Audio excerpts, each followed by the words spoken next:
내 형제들아 영광의 주 곧 우리 주 예수 그리스도에 대한 믿음을 너희가 가졌으니 사람을 차별하여 대하지 말라. 만일 너희 회당에 금가락지를 끼고 아름다운 옷을 입은 사람이 들어오고 또 남루한 옷을 입은 가난한 사람이 들어올 때에 너희가 아름다운 옷을 입은 자를 눈여겨보고 말하되 여기 좋은 자리에 앉으소서 하고 또 가난한 자에게 말하되 너는 거기 서 있든지 내 발등상 아래에 앉으라 하며 너희끼리 서로 차별하며 악한 생각으로 판단하는 자가 되는 것이 아니냐. 내 사랑하는 형제들아 들을지어다. 하나님이 세상에서 가난한 자를 택하사 믿음에 부유하게 하시고 또 자기를 사랑하는 자들에게 약속하신 나라를 상속으로 받게 하지 아니하셨느냐. 너희는 도리어 가난한 자를 업신여겼도다. 부자는 너희를 억압하며 법정으로 끌고 가지 아니하느냐. 그들은 너희에게 대하여 일컫는 바 그 아름다운 이름을 비방하지 아니하느냐. 너희가 만일 성경에 기록된 대로 내 이웃을 사랑하기를 내 몸과 같이 하라 하신 최고의 법을 지키면 잘하는 것이거니와 만일 너희가 사람을 차별하여 대하면 죄를 짓는 것이니 율법이 너희를 범법자로 정죄하리라. 아멘. 오직 예수님, 예수 그리스도의 은혜와 평강이 넘칠지어다. 아멘. 오늘 우리에게 주신 말씀은 야고보서 2장 1절로 13절입니다. 차별은 최고의 법을 범하는 것이라는 제목입니다. 차별하는 것은 최고의 법, 하나님 주신 최고의 법을 범하는 것입니다. 우리는 매주 예배 시에 예수님은 나의 주, 나의 왕이십니다라고 고백하고 말씀을 듣습니다. 그리고 예수님은 나의 왕, 나의 주인이십니다. 이렇게 고백합니다. 예수님은 나의 주와 그리스도이십니다. 이렇게 고백하고요. 이런 고백을 하는 자들은 그분의 눈으로 세상을 봅니다. 성도는 세상이 애모만 보고 멸시한 예수님을 영광스럽게 보는 믿음의 눈을 가진 자들입니다. 그래서 외모로 사람을 판단하여 차별하지 않습니다. 또 사람들 보기 좋은 외적 조건을 갖추어 좋은 대우를 받으려 하지도 않습니다. 세상 기준을 따라 물질적인 도움이 필요 없는 자는 완대하고 도움이 필요한 자는 홀대하는 것은 악한 일입니다. 세상처럼 그들도 교회에 필요한 것이 돈이고 권력자의 힘이라고 여긴 것이기 때문입니다. 그들은 천국에서 먼 자는 더 멀어지게 하였고 천국에 더 가까운 자는 못 알아보았습니다. 세상의 영광을 추구하고 그 기준으로 차별하고 또 차별받으려고 안간힘을 쓰는 동안 주님의 영광은 가려지고 주님은 우리에게 홀대를 받으실 것입니다. 더 좋은 자리가 없는 교회에 주님은 기쁘게 임재하십니다. 야고보는 내 형제들아 라고 부르며 그리스도를 믿는 사람들이 경건한 삶을 어떻게 실천해 나갈 것인가에 대해 권면합니다. 그리스도를 믿는 믿음을 가진 성도는 사람을 외적 조건에 따라 차별 대우를 해서는 안 되며 진심으로 긍휼한 마음을 가지고 이웃을 사랑해야 한다는 교훈을 주고 있습니다. 첫째, 차별하여 대하지 말라고 합니다. 영광의 주, 곧 우리 주 예수 그리스도에 대한 믿음을 너희가 가졌으니 사람을 차별하여 대하지 말라고 합니다. 우리의 믿음의 대상이 되는 우리 주 예수 그리스도와 영광은 동격을 이루고 있다고 볼 수 있습니다. 야고보는 바로 예수 그리스도의 스스로 낮아지심, 즉 비하의 삶이 그리스도를 따르는 무리인 그리스도인들에게도 받아들여져 소외받는 자들을 위하여 스스로 낮추고 그들을 높이는 태도가 중요하다는 것을 말하기 위하여 영광이라는 표현을 사용한 것으로 볼 수 있습니다. 성도의 믿음의 대상인 예수 그리스도는 영광의 주님이십니다. 영광의 주라는 표현은 구약에서 하나님께 일방적으로 일반적으로 붙여지던 것인데 하나님은 사람을 차별하여 대하지 않으십니다. 예수 그리스도에 대한 믿음은 합당한 행동을 동반해야 합니다. 사람을 차별하지 말라고 공고합니다. 사람을 차별하여 대한다는 것은 외적인 모습으로 사람을 판단하고 대하는 것입니다. 우리 성경에서 다른 구절을 살펴보도록 하겠습니다. 레위기 19장 15절의 말씀입니다. 너희는 재판할 때에 불의를 행하지 말며 가난한 자의 편을 들지 말며 세력 있는 자라고 두둔하지 말고 공의로 사람을 재판할지며 공의로 사람을 재판하라고 하지요. 그런데요, 유전무죄, 무전유죄라는 말처럼 공의롭게 재판이 이루어지지 않는 것이 현실입니다.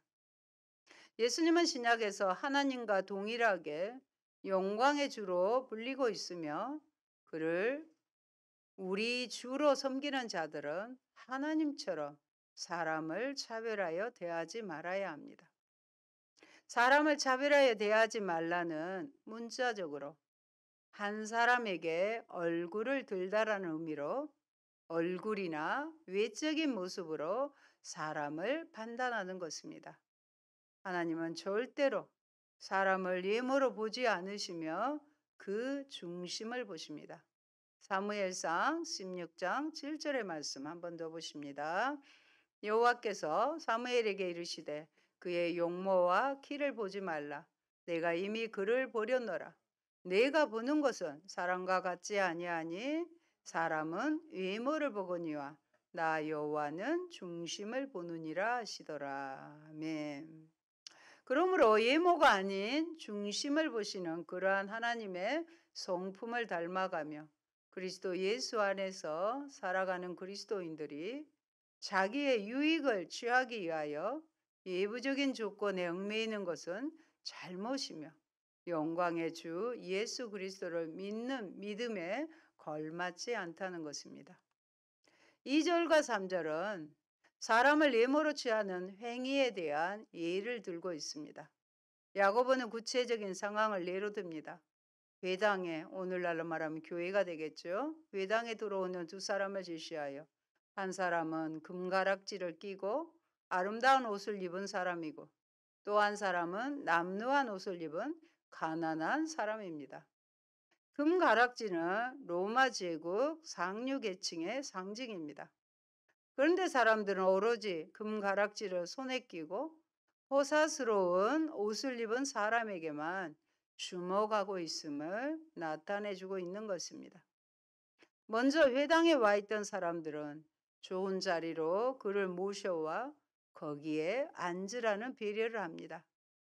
아름다운 옷이란 천사의 옷처럼 찬란히 빛나는 옷입니다. 부와 권력이 외적 모습에 드러납니다. 남루한 옷은 더러운 옷이며 냄새가 나는 옷입니다. 이 두 사람이 회당에 들어올 때 대하는 태도를 야고보는 대조하고 있습니다. 잘 차려입은 사람은 선의의 주목을 받고요. 그렇지 못한 사람은 냉대를 받습니다. 아름다운 옷을 입은 사람은 좋은 자리로 안내되고 남루한 옷을 입은 사람은 서 있든지 발밑 또는 발판 옆에 바닥에 앉으라는 말을 듣습니다. 회당에 모인 자들은 가난한 자에 대해서 부자와는 정반대로 경멸하며 아무렇게나 대합니다. 여기서 가난한 자를 업신여기는 그들의 태도는 거기와 내 발등상 아래라는 표현에서 잘 드러납니다. 비단 이러한 태도는 그 당시뿐만 아니라 오늘의 교회에서도 쉽게 찾아볼 수 있습니다. 돈과 학벌과 권력이 있는 자에게는 좋은 대우를 해주지만 반대로 가진 것이 없어 가난하고 무식하고 헐벗은 사람 혹은 신체적으로 결함이 있어 부자유한 자들에게는 관심조차 갖지 않는 경우가 있습니다. 그러므로 외모로 취하지 말라는 야고보의 권면은 시대를 초월해서 귀담아 들어야 할 권면입니다. 하나님 앞에서 모든 인간은 평등한 존재이기 때문입니다. 이러한 상황에 대한 야고보의 평가가 4절입니다. 너희끼리 서로 차별하며 악한 생각으로 판단하는 자가 되는 것이 아니냐? 여기에서 너희끼리라는 말을 통해 성도들 사이에 외적인 모습으로 분열하는 것을 경계하고 있습니다. 마치 자신이 하나님인 듯 판단하는 자리에 서서 외적인 모습으로 사람을 차별하여 대하는 것은 행동도 문제지만 근본적으로 악한 생각에서 기인한 잘못된 태도인 것입니다. 여러분, 교회 안에서도 끼리끼리의 문화가 있지 않습니까? 주님의 사역을 위해 교회 안에 여러 모임을 허락하시는데 끼리끼리 모이다 보면 그곳에 함께 할 수 없는 사람들은 상처를 받았다고 합니다. 저희 딸이요, 작은 개척교회를 출석하다 보니 공동체 훈련이 필요한 것 같아 교회를 옮길 때 중고등부에 출석하도록 하였습니다. 그런데 새로운 친구들에게 눈 인사도 안 하고 아무도 관심을 가져주지 않았다고 했습니다. 그래서 너무 충격이었습니다. 다른 곳도 아닌 교회였기 때문에 그렇습니다. 아무리 어린 학생들이지만 세상보다 못하다고 생각했습니다. 그해 여름 종교 수련회에 가서 권사님들에게 이런 고충을 이야기했더니 학생의 언니들을 불러서 부탁을 했습니다. 그 뒤로 조금 나아지긴 했지만 여전히 공동체의 소속감을 느끼지 못할 때도 있었다고 했습니다. 둘째, 하나님의 관점과 세상의 관점입니다. 5절입니다. 내 사랑하는 형제들아 들을지어다. 하나님이 세상에서 가난한 자를 택하사 믿음에 부유하게 하시고 또 자기를 사랑하는 자들에게 약속하신 나라를 상속으로 받게 하지 아니하셨느냐. 얼마나 위로가 되는지 모릅니다.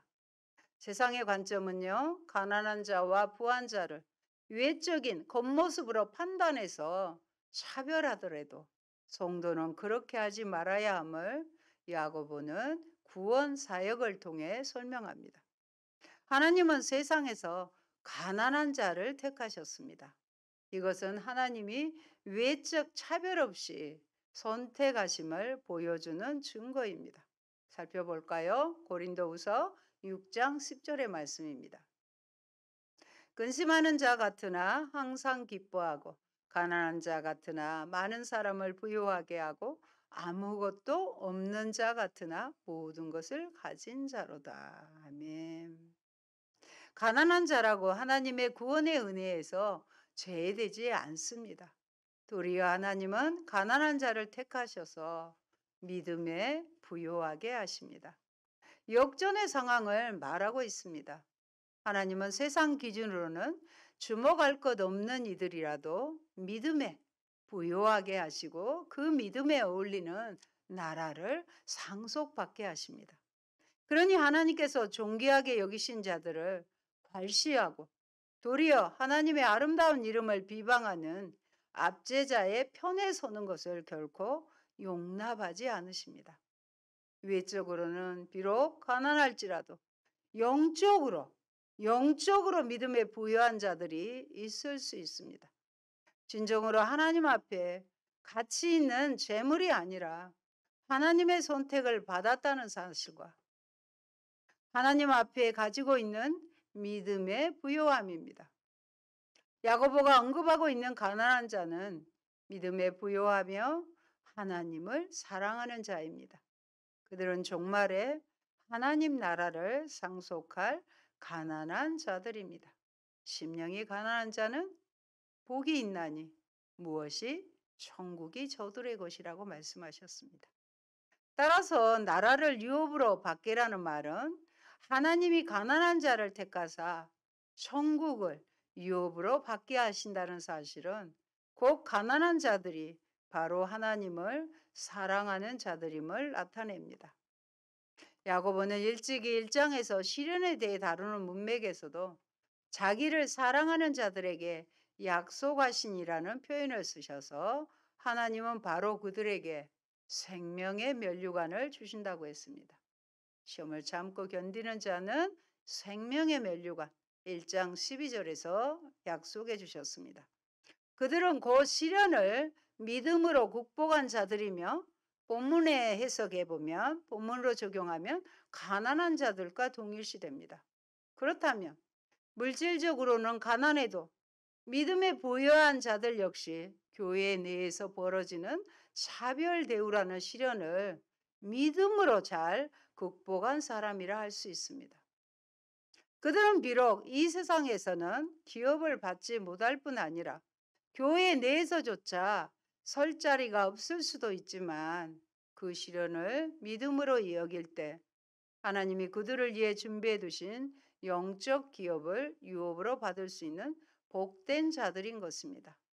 누가복음 6장 20절에도 가난한 자는 복이 있나니 하나님 나라가 너희 것임이라고 말씀하셨습니다. 여러분, 우리는 이 악한 세상이 보기에는 모자람이 있더라도 믿음에는 부요한 성도가 되어가야 합니다.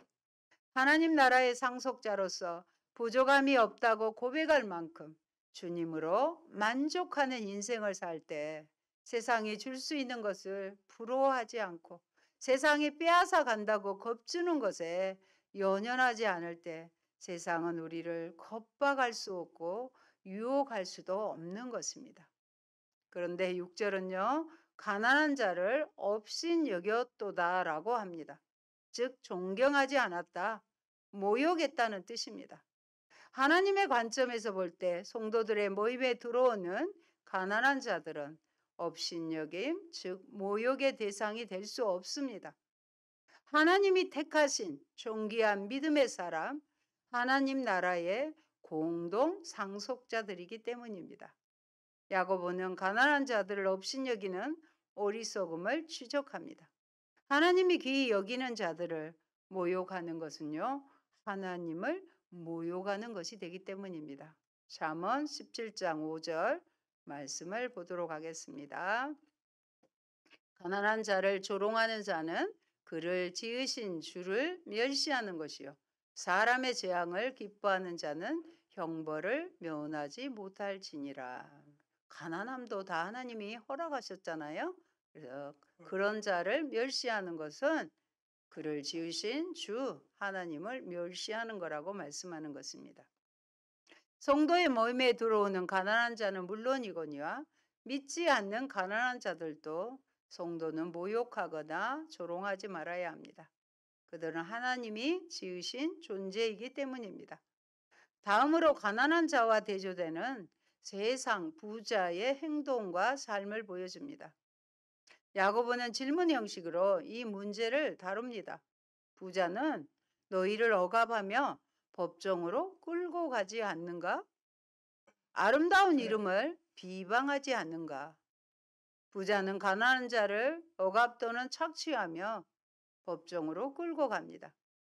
그들은 그리스도의 이름을 비방하기도 합니다. 여기에서 부자들은 성도가 아닌 세상의 부자들입니다. 부는 교만을 낳고 하나님을 대적하기도 합니다.